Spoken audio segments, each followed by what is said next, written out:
So I was going to share some examples of some of the projects I've worked on, some with Sara, some some not. Just because they intrigued me or interested me and thought they might be useful to other people. Maybe just to get your thoughts going on what sort of things you might want to do. And Google Sites are often overlooked. They have some interesting sort of accidental features that are worth looking at. And this one here, Ogier the Dane, is a medievalist transcribing and translating some very old French poetry.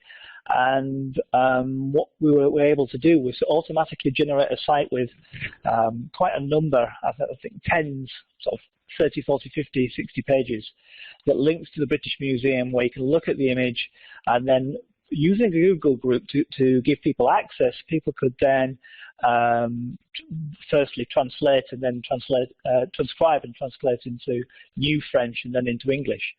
And so there's a link there on those slides there if you want to go and take a look. And what was interesting about that, it was the idea of authoring of something, the creation of something being a group thing, which quite often doesn't quite happen so much in a document, where a document has a very definite narrative, and you might change a sentence here or there, and it's kind of, you're not trying to accomplish the same sort of thing. Sara talked about making an iPad app, and as she said, the difficult part was the sort of jumping through the business hoops, if you like, of being a developer and getting things into the App Store. But actually making the app, you can see at the left-hand side, we used a tool called LiveCode, which, if anybody is as old as me, remembers a tool called HyperCard. It's a very easy way to drag and drop buttons and fields and pictures and sounds and movies into a stack of cards. And it's a very easy tool with which to create interactive multimedia. So you can make anything with it. You can make programs, you can make interactive stories, you can make anything. And it just so happens that you can actually then, with a little bit of hoop jumping, get these things onto an Android or an iPhone or an iPad. So that's something free to use. You can download it and experiment with it now. It's surprisingly quick to get started. And Sara, on one of her projects, was teaching a lot of Norwegian students, and they made guides to interesting sites that had audio and images and text. And just interestingly, I sort of thought, because didn't get the airfare cleared, I could actually work with some of the students. You can see me in the bottom corner here. We could work with some of the students using Hangouts. So they were sharing their ideas and approaches, and we were just chatting. And so interesting there, we're using two completely different tools in combination. And I think Hangouts is something, again, that people, a little bit like Google Sites, they're often overlooked. People think, I don't want to be in a video because I find that slightly embarrassing. But they're actually an incredibly useful way to have a chat that is different from a telephone call. Definitely worth exploring. And philosophy, they did an interesting project in which, rather than creating an essay about a philosopher, they were asked to create a Google site. Again, because the creation of a network of information, if you like, is slightly different from creating a narrative, an essay, a start at the top and work your way down. Google Sites also allow you to use video and audio and other multimedia things and easily link off to things.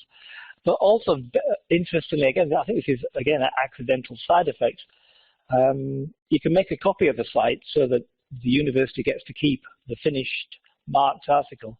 But you can also give the student a copy that they can they can own personally, that isn't destroyed when their account goes from York, and can be part of their portfolio of work. So just for that reason alone, I know that I think it was education, we're using Google Sites for building portfolios of work, because the students can take them with them, whilst also leaving them here.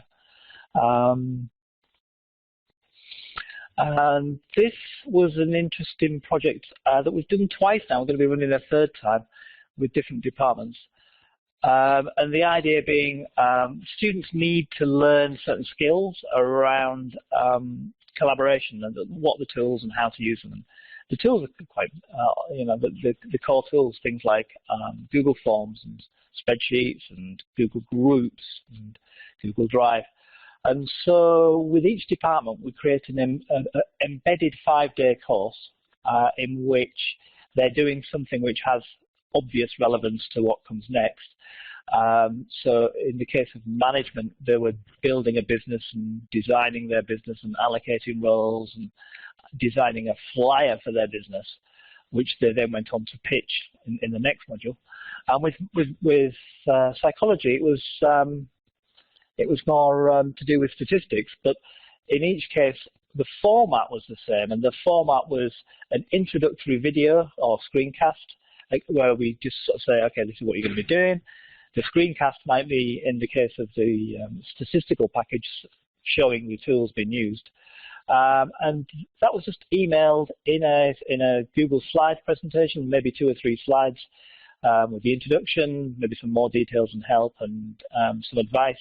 Emailed to them once a day in different groups, and then after 5 days, they then had used in context all of the tools that they needed to use for the rest of the course. And one student's feedback for that, the best feedback I've ever had, was, "You've changed my life." So that was quite nice. And I think, which we then went on to say, is because I can use this in my personal life and in my student life, and it was just, it's a very lightweight but quick way to get people running with all the things that they need. I keep on hitting the next arrow, but that doesn't work. And another overlooked corner worth exploring is Google Plus communities. There can be 2 types of communities. You can have private ones and public ones. And the public ones are interesting for doing outreachy work. So there's one listed there which is for people interested in digital literacy, and they just share resources that may be useful and with anybody who wants to join in. But one of the most interesting uses I've seen has been archaeology, who created a Google Plus community to share research leads. And why I find this so fascinating is because they sat round the table and said, let's not send those sorts of emails to each other because we've got too much email. And it's that choice that I like, that realization that lots of these tools aren't about the tools. They aren't, Google Plus isn't any different, particularly from a Facebook group or an email list. What's useful is the fact that people said, how can we best do this? How can we best share this stuff? So what this has as a side effect is, obviously, people don't feel like they're spamming each other, but also it becomes something where people can contribute more. So if they've got 10 really important things to share, they don't sort of think, well, I've done 3 today. I couldn't possibly bear to foist another 5 things on people. And it becomes a searchable resource that, so there's lots of different benefits from trying to do things a new way. And when we first ran this course, the idea was we were going to try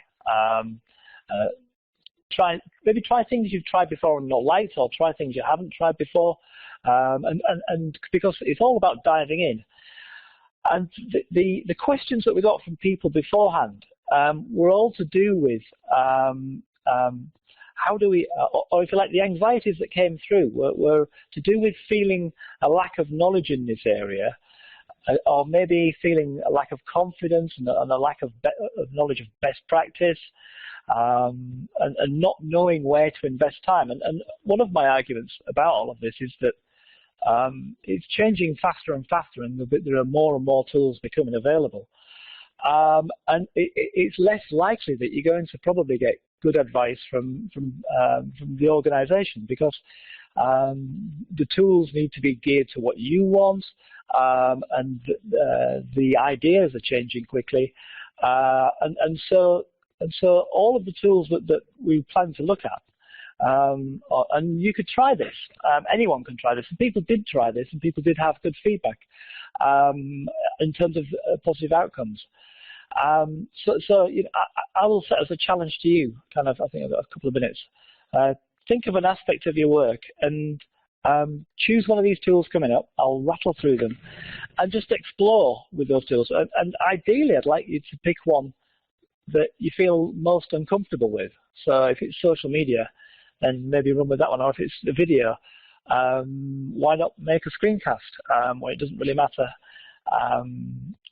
what you look like. So think of a number between 1 and 7. That's my first challenge. I hope you've all done that. And I'll say, think of your project and simply make a diagram of it. Think about some complexities or what are the areas that are interesting. There are some other tools listed down the bottom. These all integrate really well with Google tools. So not only are they good, can they be a good thing to explore, they can be a good thing to explore with other people because they've got collaboration built in. And you can say, well, this is my thinking around this. Jumping into the social, Sarah mentioned how useful Twitter is. It can be a fantastic way of horizon scanning, finding the people who are saying the interesting things and keeping an eye on what the best practice is and what the current thinking is and where the arguments are. And you can actually track these people down and ask them questions. Lots of the things people were interested in was creating engaging content. And working with Google Hangouts, you can very easily record videos. And once you get over production values and you say, well, it doesn't really matter if my hair doesn't look great and the lighting isn't perfect, I think the audio quality is one of the most important things. It's very easy to sit down with a laptop and just ask someone that might be on the other side of the world to talk about their work. And that becomes much more interesting than maybe more text. I don't know about you, but my eyes are going and more text is just feeling like a lot of work. Asking people. I would say lots of creativity becomes about being able to include other people in your work, allowing them in. And Google Forms are a great way of just asking people questions, getting the data, and working from there. So if you haven't played with Google Forms, go make one and ask some interesting questions, see if you can be inspired that way. One of the activities was about using Google Groups, and we'll maybe skip that one, but the idea there was Google Groups are very easy and quick to create and worth doing for a week-long project because they become an archive. They become a quick way for everybody to share everything easily all at once. And finally, go have a hunt around the Chrome store. Just Google it. And because lots of those sites integrate so well with Google tools, there's a lot of rubbish in there, but you may find apps that do the one thing that you want, the way that you want, and bring some extra creativity to your stuff. And of course, Google Plus communities. Often, not derided, but seen as less important than Facebook and Twitter. But I've found them professionally, some very serious conversations going on in the areas that I'm particularly interested in. And it's a great source of information. Yeah, so there we go. So can somebody dive in and rescue me now?